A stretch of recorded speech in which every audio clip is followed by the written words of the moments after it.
ಮೊಟ್ಟ ಮೊದಲು ಸಂಕಲ್ಪ ಮಾಡ್ಬೇಕು, ಒಂದು ಪ್ರತಿಜ್ಞೆ ಮಾಡ್ಬೇಕು. ಏನಂತ ಅಂದ್ರ ನನ್ನ ಜೀವ ಇರುವವರೆಗೂ ಭಗವಂತ ಕೊಟ್ಟಂತ ಅದ್ಭುತ ಕಾಣಿಕೆ ಇದು ಜೀವ. ಇದನ್ನ ಎಂತ ಪ್ರಸಂಗ ಬಂದರೂ ನಾನು ದುರ್ಗುಣ ದುಶ್ಚಟ ಯಾವುದೇ ಕೆಟ್ಟ ಚಟಕ್ಕ ನಾನು ಬಲಿ ಆಗೋದಿಲ್ಲ.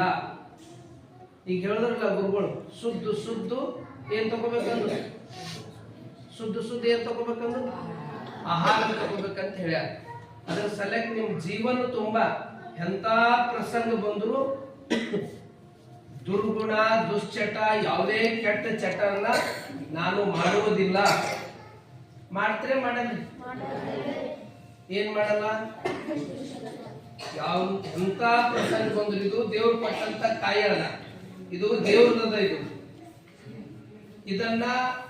ಇದಕ್ಕೇನಂತಾರ ಬಸವಣ್ಣವ್ರು, ದೇಹವೇ ಇದಕ್ಕ ದೇಗುಲ ಅಂತ ಹೋಲಿಕೆ ಮಾಡ್ಯಾರ. ದೇಗುಲದಾಗ ಏನಾರ ಕಸ ಆಗ್ಲಿ ಹೊಲಸಾಗ್ಲಿ ಇರ್ತದೆ, ಸ್ವಚ್ಛ ಇರ್ತದೆ? ಸ್ವಚ್ಛ ಇರ್ತದೆ.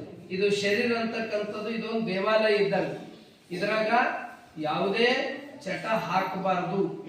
ಒಂದು ಸಂಕಲ್ಪ ಮಾಡಬೇಕು, ನಮ್ಮ ಜೀವ ಇರುವವರೆಗೂ ನಾವು ಯಾವುದೂ ಚಟಕ್ಕ ಬಲಿ ಆಗೋದಿಲ್ಲ. ನಾವು ಸನ್ಮಾರ್ಗದಲ್ಲಿ ಶುದ್ಧ ಆಹಾರ, ಶುದ್ಧ ವಿಚಾರ, ಶುದ್ಧ ವಿಹಾರ ಇವು ಮೂರೂ ನನ್ನ ಜೀವನದಾಗ ಅಳವಡಿಸ್ಕೊಳ್ತೀವಿ. ಇನ್ನೊಂದೇನು ಅಂತಂದ್ರೆ ಗುರುವಿನ ಗುರು ಪರಮ ಗುರು ಬಸವಣ್ಣನವರೇ ಧರ್ಮಗುರು, ವಚನ ಸಾಹಿತ್ಯವೇ ಧರ್ಮ ಗ್ರಂಥ, ಇಷ್ಟಲಿಂಗ ನನ್ನ ದೇವರು.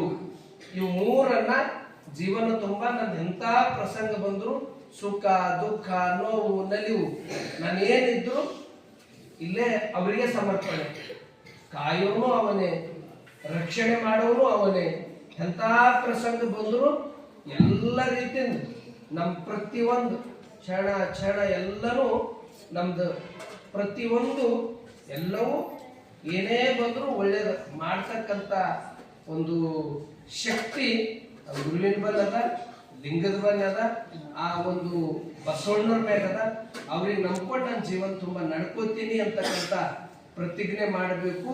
ಈಗ ಎಲ್ಲರೂ ಎದ್ದು ನಿಂತು ಲಿಂಗ ದೀಕ್ಷೆ ತಗೊಂಡ್ರೆ ಎಲ್ಲರಿದ್ರ ಕೈ ಎತ್ತಿರಿ.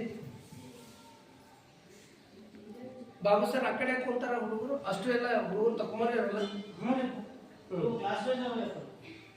ಅವ್ನು ಟೀ ಶರ್ಟ್ ತೆಗಿರವ ಯಾರು ಹೇಗೆ ಪ್ಯಾಂಟ್